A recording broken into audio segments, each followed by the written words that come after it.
Você já definiu o tema de seu TCC, já sabe como funciona o fluxo de escrita do trabalho, mas ainda não escreveu a introdução e vai começar ela e está com dificuldade? Ah, pois hoje você vai aprender, pois eu vou apresentar o passo a passo, item por item, de como escrever a introdução. E não apenas isso, ensinar você a pensar como tem que ser escrita a introdução. Não é uma receita de bolo, um parágrafo ali, um parágrafo aqui. É fazer você pensar. Vamos lá? Antes de você começar a escrever sem nenhum critério e sem saber inclusive o que tem que escrever direito, é importante você entender quais são os elementos que compõem uma introdução de um trabalho acadêmico. Esse trabalho acadêmico pode ser TCC, como pode ser um artigo científico, uma pesquisa, ou até mesmo um projeto de pesquisa. Esses elementos, eles são universais na aplicação e na adoção dos trabalhos científicos, obviamente variando de uma área para o outro em relação talvez um pouco da profundidade necessária. A abordagem aqui empregada vai ser envolvendo a área de finanças e ciências contábeis, que é a minha área de formação. Contudo, esses ensinamentos eles se aplicam em diversas outras áreas, obviamente respeitando o conhecimento teórico e necessário técnico de cada área, mas retirando essa informação, excluindo esse tipo de quesito, o tipo de raciocínio, a questão de pensar como escrever a introdução é de forma idêntica. Vamos lá? O primeiro elemento é introduzir o tema e apresentar o estado da arte. Mas o que é o estado da arte?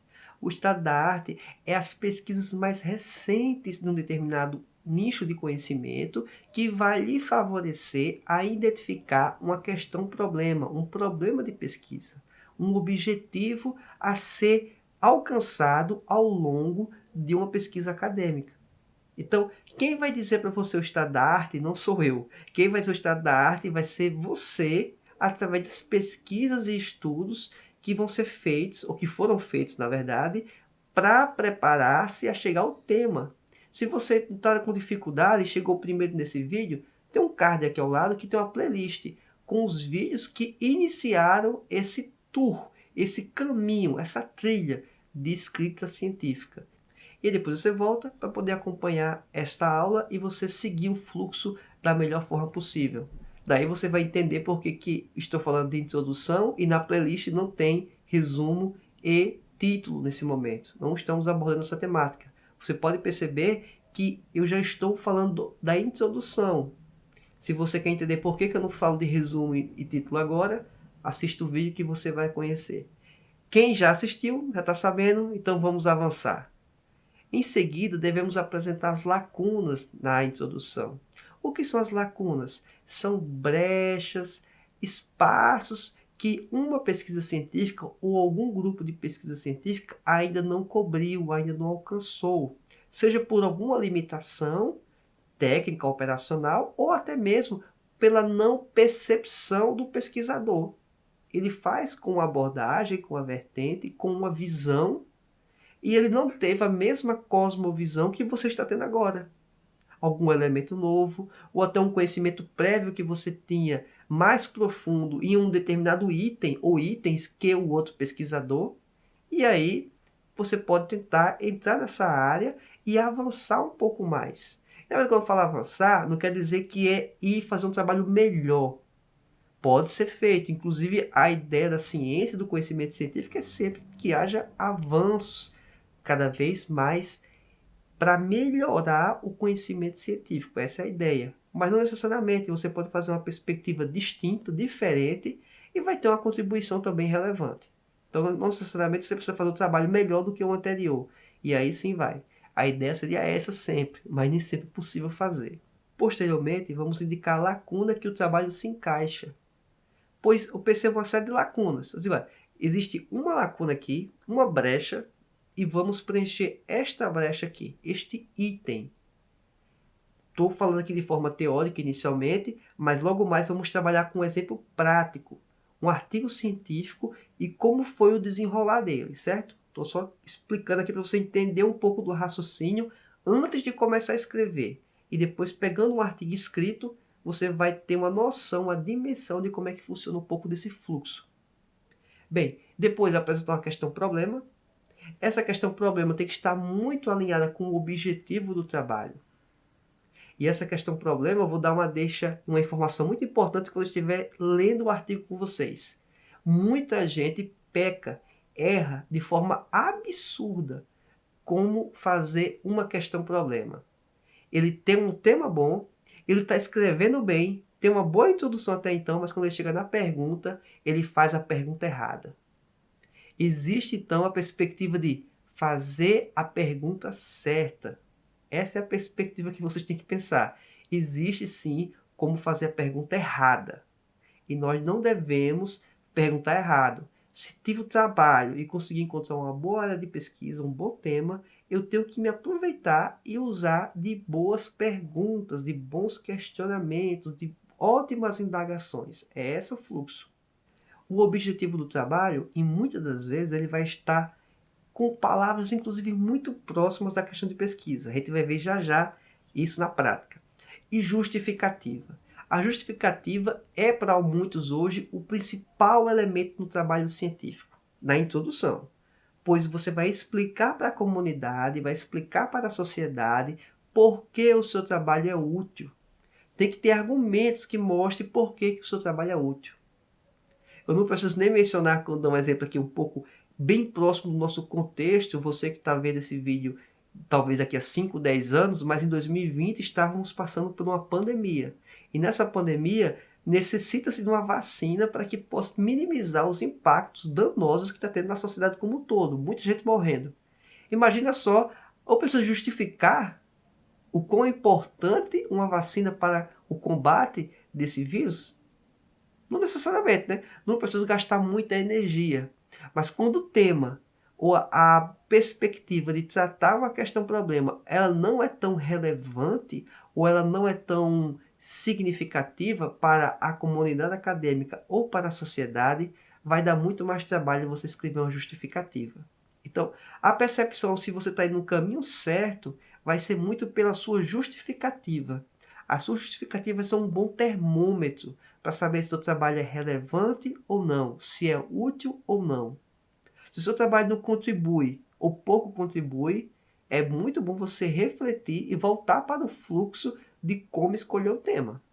Porque você tem que pensar no trabalho que seja justificável ao emprego do seu trabalho, o tempo, e fazer essa entrega para a comunidade acadêmica e também, consequentemente, para toda a sociedade. Agora vamos para um exemplo prático.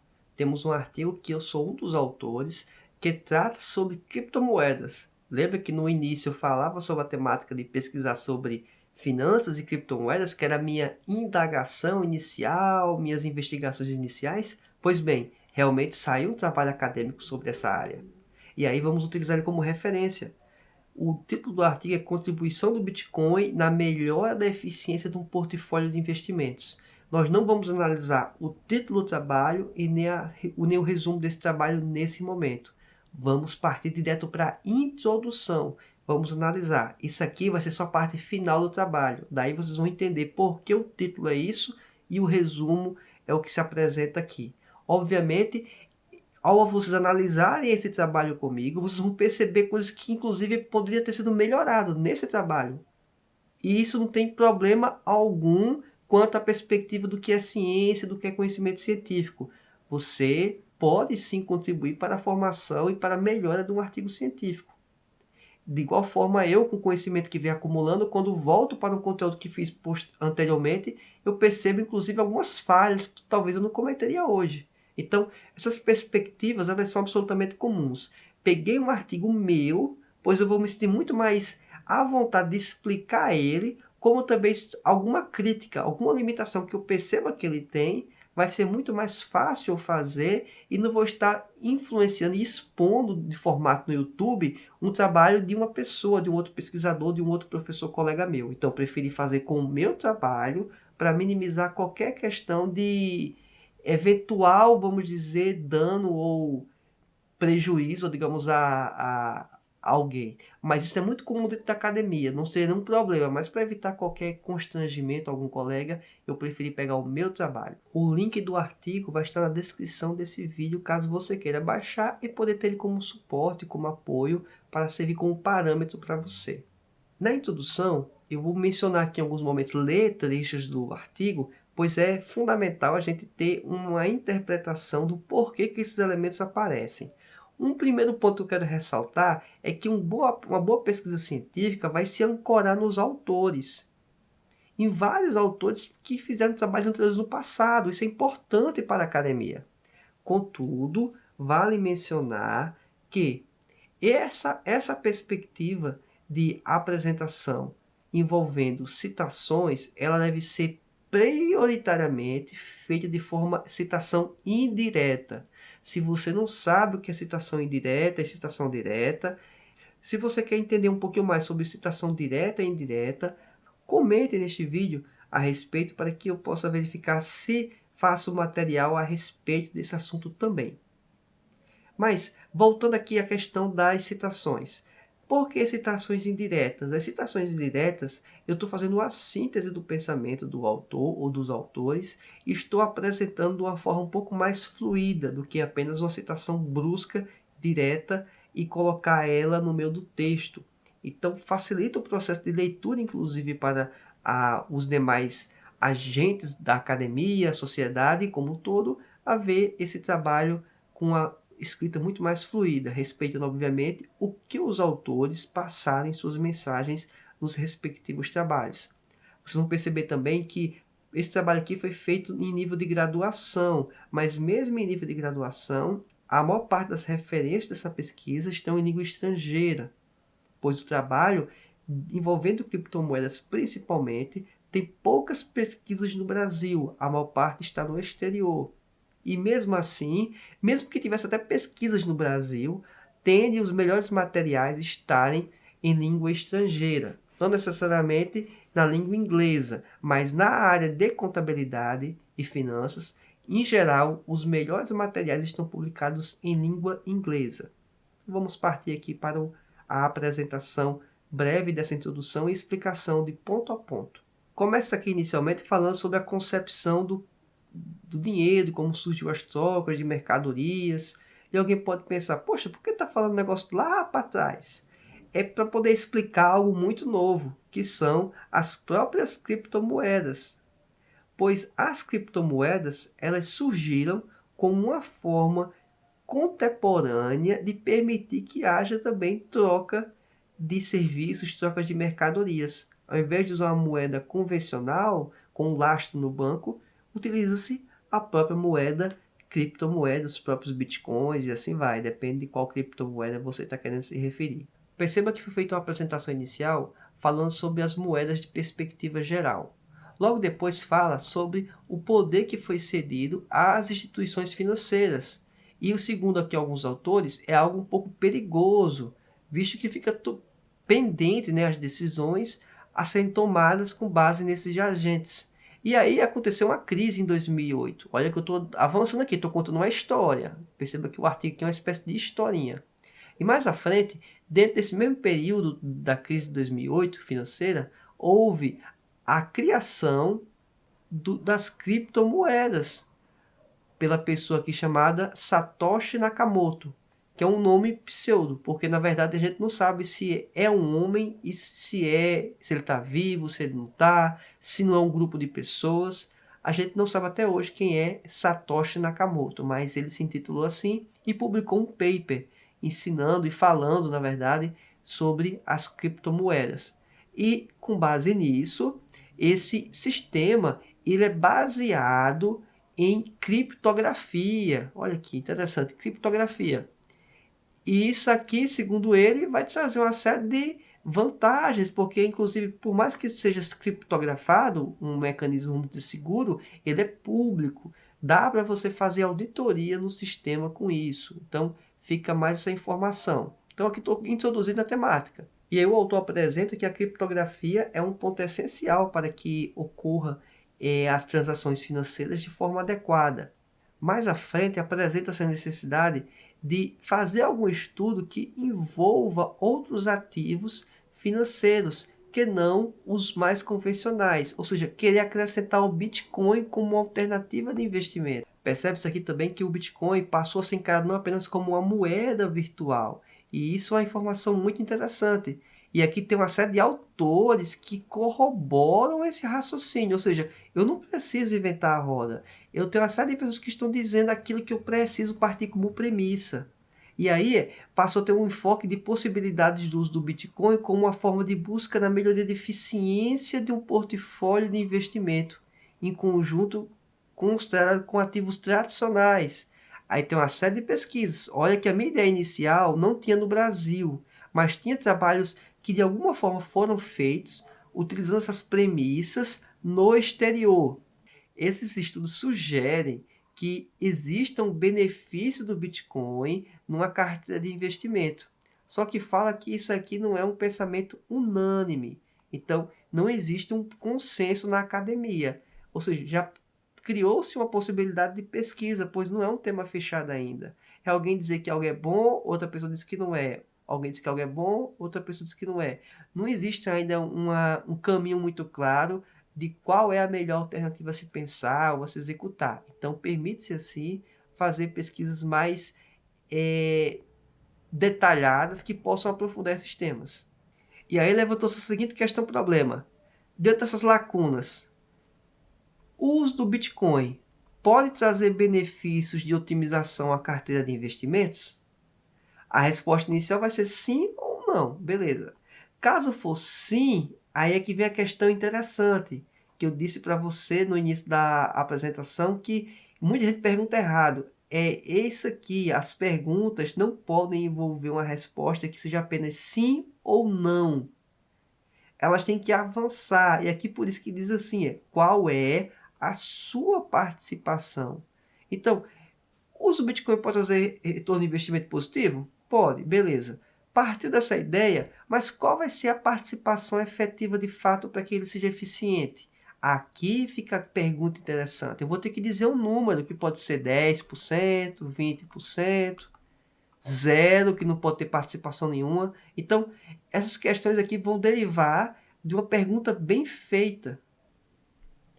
Então, essa pergunta bem feita, ela vai permitir eu elaborar o trabalho pensando em responder essa questão. Olha que ficou bem mais interessante eu responder dizendo que é 10%, 20%, 50%, do que simplesmente dizer é melhor colocar o Bitcoin ou não é melhor colocar o Bitcoin.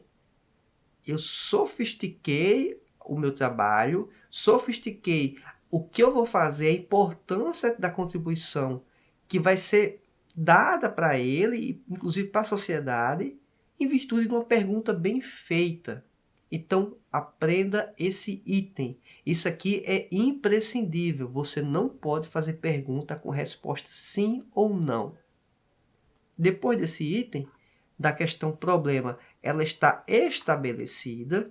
Vamos avançar agora para a questão do objetivo.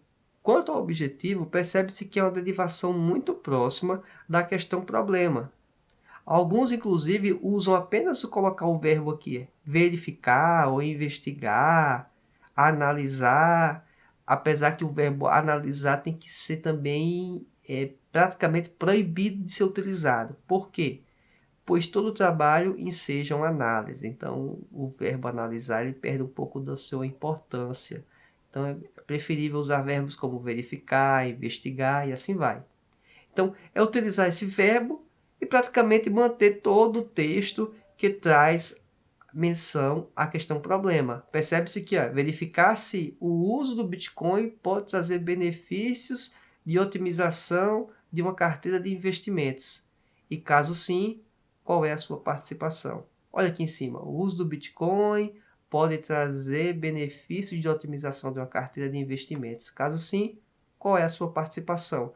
Ou seja, a questão problema, ela trouxe para mim um objetivo bastante alinhado. Então, eu não preciso pensar muito quanto ao objetivo. O objetivo vai ser um desdobramento dessa questão problema que está muito bem estabelecida.